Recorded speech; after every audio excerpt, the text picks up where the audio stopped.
Cool, so my name's Chris, I'm your host. Are we doing well? By a round of applause? Yes. Good, very cool. I love this, yeah. So, yeah, my name's Chris, I'm gonna host, and then we're gonna bring up the star of the night, Steve. Get up for Steve. Cool. That just told me, everyone's like, oh, okay, I know why you're here. It's not for me, you know, so you're still mad at me. What's your name, dude? Modesto. What? Well, how do you know Steve? He's my son-in-law. Oh, yeah. Wow. And you could not be more thrilled. That's amazing. He's my son-in-law. I'm gonna watch this goddamn show. We're gonna drive here in the rain and park and all this stuff. Yeah, wow. Big fan. Big fan. Okay, cool. Yeah, well, all right, good. And is this the whole family? Or are these all the in-laws? These are the Senras. Oh, you don't? We don't know him. Wow. You know what? This is way better than any kind of live comedy. Like, let's just feel like it's Family Feud. That's great. So cool. And what do you do? How do you? What's going on? I'm retired. I get up in the morning, don't do nothing. Cool. Yeah. Just like. And I rest. Yeah. Just. Rough life. Yeah. You sound just like Steve. That's great. We didn't hear that, did he? Okay. You know. All right. He's backstage. Right on. Yeah. We'll just do this for 30 minutes. You know, like, oh, that's great. It's funny though. I was teasing him. So he's Steve. He started the Steve Kahn Foundation for Mental Health Awareness. That's very cool. Yes. But I was teasing him, and he's a lot like the Men's Warehouse guy, because not only is he the president, he's also going to be a client, you know, so thank you. Everyone's like, can we laugh? You can laugh at that. Definitely laugh at that. Good. I do, you guys are a great crowd. I perform all across town. I'm at Laugh Factory, Zanies. I'm the house MC at the House of Blues. Thank you, yes. Yeah. And so it's nice, thank you, thank you. It's nice performing for a diverse group of white people. I love it. I speak Spanish fluently, and this is my favorite thing. Latino audiences are like my absolute favorite people to perform. Do we have any Latinos here? Yeah. Okay, good. Hell yeah, you guys are the best. You guys are absolutely the best. I'm doing. Okay. Do you want to get up here? That's great. I do. No, you guys are the best. I did this show recently. It was all Latinos. It was great. And I was backstage, and all the Latino comics were making fun of me. They're like, "You're gonna bomb, Chris. You're gonna bomb. Like, you don't know our people." And I was like, "All right, that's true." But I wrote this joke. It was great because there's a whole Latino crowd, all Latino comics. So I come out, and this was my opening joke. I moved the mic up the stand, and I go, "You know, guys, they hired 4 Latino comics and 1 white guy. Yeah. So I guess we can take your jobs too. Yes. Si se puede. They lost their goddamn mentes, you know. I look out, it's all Latinos. I was like, wow, I'm in the white guy version of Get Out. Holy shit, you know. Oh, am I in the sunken place, or as you guys like to call it, Lincoln Park, you know? It's good. It was funny, man. There was a whole Latino crowd. I was like, guys, I'm not even a comedian. Yeah, I'm an immigration attorney. Formalize. Come on. White people are like, can we laugh at that? Yes, you can laugh at it. Unclench those buttholes, you know. I do. I speak Spanish fluently. Do we have people who speak Spanish? Yeah. Okay. So, hablas español? Un poquito. Don't patronize me, old man. I ain't related to you, you know. I'm not your son-in-law, you know.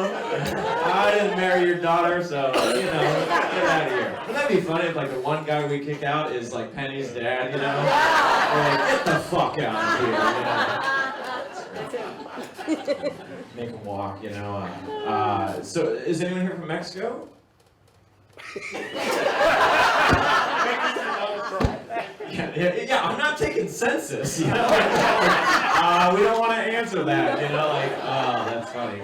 I do. I speak Spanish fluently, and it's a lot of fun. I'll tell you the story. I used to be an English teacher in Madrid, Spain. I was an English teacher abroad in Madrid. So when I was there, I learned the verb coger, which is to catch.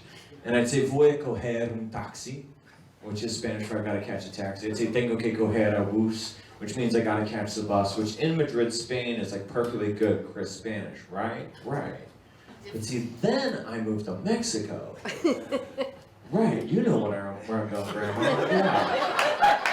Because I'd say, voy a coger un taxi. Like, all these Mexicans would laugh at me. And I'd say, tengo que coger a bus. And like, more Mexicans would laugh at me. So after 1 year, I pulled my friend Dion aside. I was like, Dion, just explain this to me. Why is it that every time I go to coger something, everybody's laughing at me? And it turns out that coger in Mexican Spanish means to hit that shit raw. Like, I spent like a year like trying to fuck their public transit, you know? I was like, Deanna, like, why didn't you tell me? She's like, it just got too funny, you know? She's like, you get drunk and be like, I gotta go fuck a taxi. Behind my back, they call me the boy who bangs mufflers. Leave a party, they'd be like, wait for it. I'm like, oh, well, I'm gonna go fuck a bus, you know? And think about it, like, what if you had like a Mexican friend here who didn't speak English very well? He's like, I gotta go bang the brown line. You'd be like, yeah, you do, you know? You wouldn't tell a guy, you know? A year would go by, you know? Like, is Jorge still fucking the brown line? Oh, awesome, you know? Hijo de puta, you know? It's my first night ever in Juarez, Mexico. I went out drinking with the boys. I went out with Juan and Carlos, and they were the best. And we had the best time. But I didn't speak Spanish at all, so we're doing shots, you know. And they kept saying, "No mames, no mames, güey." And I didn't know what that meant. And I was like, okay, no mames. I guess that means like no mother. So I was like, ha, we're not with our mothers. Like that's like what I thought, you know. And true story. The next day, a nun called me and she goes, Chris, we're gonna go visit an orphanage. And I go, no mames. Yeah, and the nun did not correct me. And then we go on a tour of the orphanage, you know, we're walking around. They're like, well, a lot of these kids have lost their parents, you know, they've gone north. And I go, ha, no mames. And like nobody corrected me. And then at the end of the day, I remember this kid was crying, and I scoop him up, and I'm like trying to comfort him, bopping him like that. He starts crying, he goes, yo no tengo una madre. Like, I don't have a mother. And I go, oh, no mames. And they pulled me aside, and they're like, Chris, like, what do you think that no mames means? And I was like, well, I thought it meant no mothers. And they go, no, man. No mames means no shit. So, like, let's relive that day, you know? The nun called me and she goes, Chris, we're gonna go to an orphanage. And I go, oh, no shit, sister, you know? And they're like, these kids don't have parents. I go, no shit, you know? And then the orphan was like, I don't have a mother. And I go, oh, no shit, you know? Like, that's a true story. That's how that went. I feel like that's kind of like I'm always getting into trouble, you know. I'm always mixing things up. I think I get it from my grandpa, you know. We've all got a Mr. Senra. It's funny. Real quick, just by a quick poll. Clap if you're on Twitter, clap if you're on Twitter. Okay, all three of you, great. Okay, but now though, clap if you know what a hashtag is. Clap if you know what a hashtag. Everyone should be clapping. Everyone should. Guess what? Grandpa doesn't know what a hashtag is. No idea. He's 90 years old. My grandpa, 90 years old from Missouri, doesn't know what a hashtag is. He called me the other day, best phone call of my life. He said, Chris, help me understand this. I want to understand this. Why do all these women have these t-shirts that say, pound me too? What is a pound me too? What, do they want it? And I go, no, Grandpa. They don't want it. You know, it's the opposite of wanting it, you know? And he thought they were starting a dating app, you know? Or that's not a good dating app, yeah. That's a very bad dating app, you know? And I guess that kind of explains like why I'm single, you know? People are laughing, that's not fair. I am single, and I don't like to joke about it though. My mom does though, yeah. My mom does, yeah. The other day someone said to my mom, they're like, hey, like where does your son Chris live? And she said the friend zone, and you couldn't have said Wrigley, you know, when that had killed you, you know? So, But I am. But here's the deal with me, though. I'm single by choice. I'm single by choice. Round of applause for me. Come on now, single by choice. That's right. My ex-girlfriend's choice. It was her choice. She decided. So it was a very weird Sunday night. So I got dumped. So I'm going through the 5 stages of grief. So help me out, guys. Clap if you're familiar with the 5 stages of grief. Okay, cool. Oh man, I'm not going to pick on you. I'm not an insult comic, but half the audience didn't clap. What's stage 1 of the 5 stages of grief? Denial. Masturbate. It's masturbate. Right? It's masturbate. You don't know what you're talking about. You know? I'm looking at your face, and you're like, I've been grieving for years. You know, that's how that goes.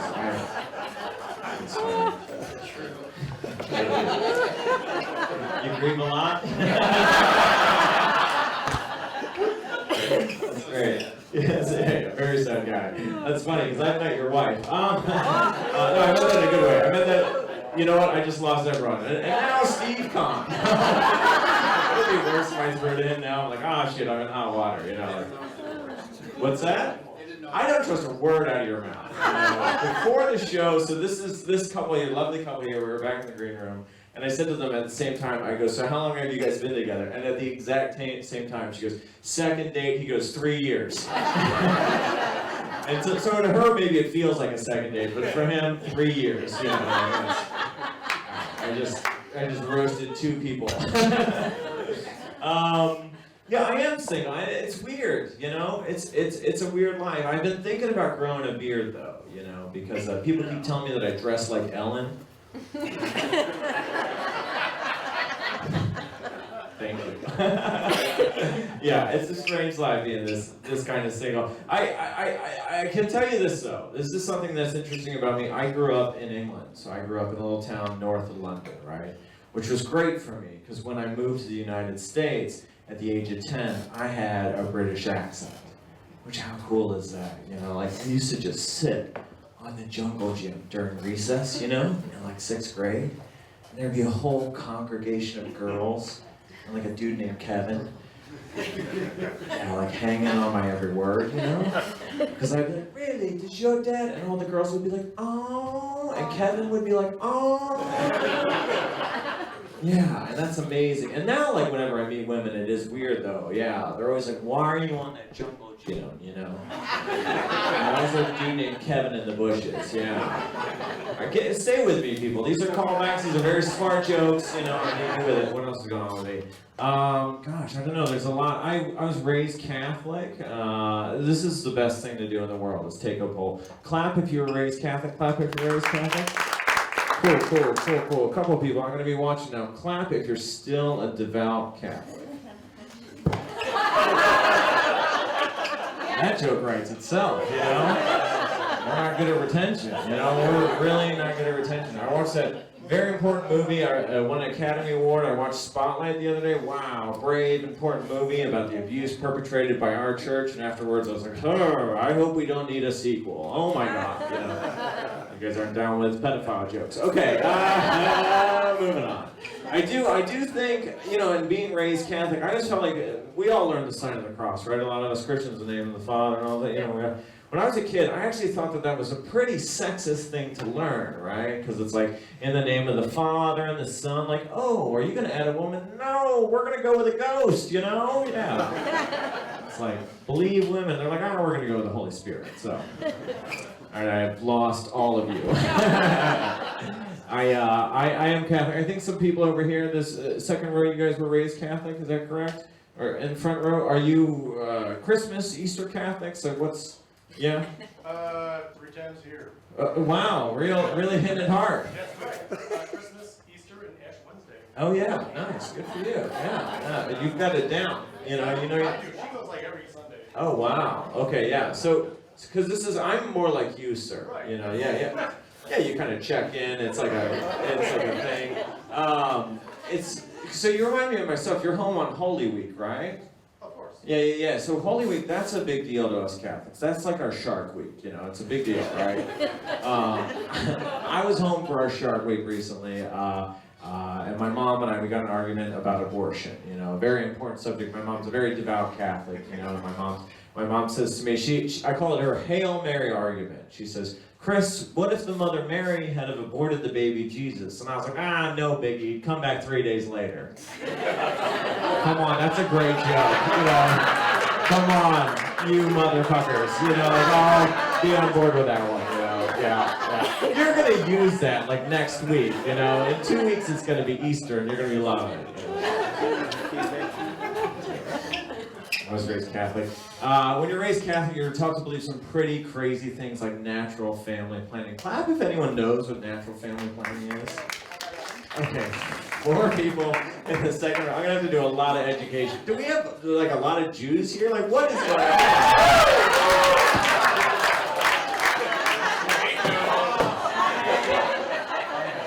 Boy, did I read this crowd wrong? We got 4 Catholics over here, and all the Jews are like, yeah! Shabbat shalom, motherfucker! Alright, so I have a lot of explaining to do. Okay, so in Catholicism, the Catholic Church, the Pope, they're very much against contraception, right? So they're against the use of condoms, they're against all kinds of contraception. And it's called natural family planning. And so Catholics will regulate this by like looking at like core temperatures, bodily rhythms, menstrual cycles, magic, right? You know, that's the idea. You know? My parents practiced natural family planning, and they had 34 kids. 34 fucking kids. I'm 27th of 34. So they didn't. They actually had 6, but it's a lot. So and here's the weird thing: as a Catholic, I actually went off to college practicing natural family planning. Yeah. Can you imagine how weird that was? Like, I'd be on a date with a girl and things would spice up, and she's like, Chris, like, do you have a condom? And I was like, no, but I got a calendar and a thermometer, you know? I'd start flapping a thermometer, you know? And she'd leave, and I'd be like, what? I just want to know when your last menstrual cycle was, you know? Did I weird everyone out? Is everyone weirded out? All right. Give a shit. I can tell you a little bit more about my family. My nephew won the Evans Scholarship. Clap if we know what the Evans Scholarship is. Now that I know that all this wing is Jewish, I don't even know what to do with you. There's 4 people who know this scholarship. Okay, so for those of you who didn't clap, here's the deal. The Evans Scholarship is a full ride to college to become a golf caddy. 4 years, all expense paid, not even to be a golfer, mind you. Yeah, like he's a golf caddy. Can you imagine? Yeah, are you a big fan of golf caddies? Yeah. Let's explore that later. Just like young boys with free rides. All right. This is great. That's the first one I was all ladies. Yeah, it's hot, you know? Great. You know what's funny? My nephew had an interview for that scholarship. Yeah. Could you imagine? What was that interview like? Tell us about a time when you had to hold a bag, you know? We could talk to your last bag, like, what would it say, you know? In 5 years, what kind of a bag do you see yourself holding? You know? I was right over here on the Belmont Red Line the other day, and this woman was holding like a really big bag, and I went up to her and I was like, you know you can get a scholarship for that, right? I was talking earlier about how I lived in Central America and Mexico and all this stuff, and like it's true. I used to live in Guatemala, right? And man, it was crazy. It was great. I became friends with this lady named Otilia, and Otilia's like really kind and sweet and smart, and I loved her, and she was great. But here's the deal with Otilia: she only just recently got on Facebook. Could you imagine? Like she just got on Facebook, and I think she doesn't know how a feed works, right? You know, because like. She keeps uploading a photo of like her Guatemalan daughter and tagging me in it. Think about it. So every 2 weeks I check Facebook, there's a Guatemalan 5-year-old schoolgirl and I'm tagged in it. Yeah. My mom called me the other day. She said, Chris, what did you leave there? Why did you use a calendar and a thermometer, you know? Thank you. Got him in here. I'm gonna tell this joke, and I'm gonna get out of here real quick. Do we have any Cubs fans here? Cubs fans? North side of Chicago, biggest deal right here, Cubs fans. I absolutely loved it when the Cubs won the World Series. It was amazing because they all had those hats and T-shirts that said, World Championships, Chicago Cubs. World Series champs, Chicago Cubs. And I remember they won in Cleveland in a Game 7.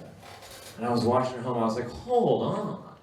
That means that in that stadium, there's a second set of t-shirts that says World Series champs, Cleveland Indians. Like, what happened to those t-shirts?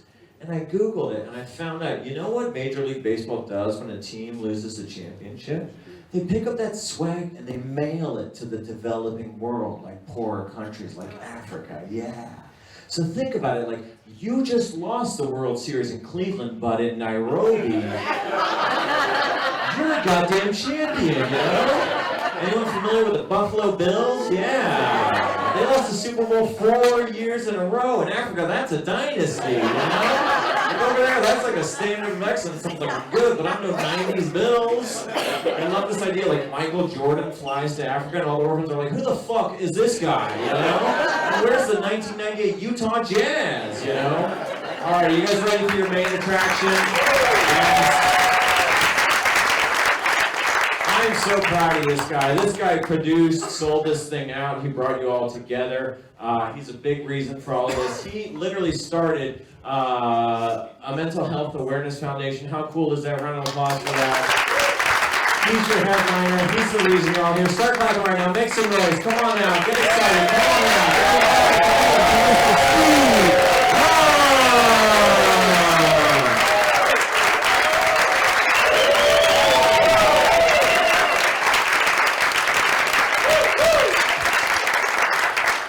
Hello, everybody.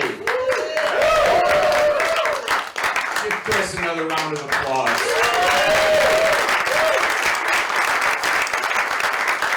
Chris's stand-up comedy career really is starting to blow up, so you guys should check him out on Facebook. See his next upcoming gigs. He's as you guys know, he's a funny guy.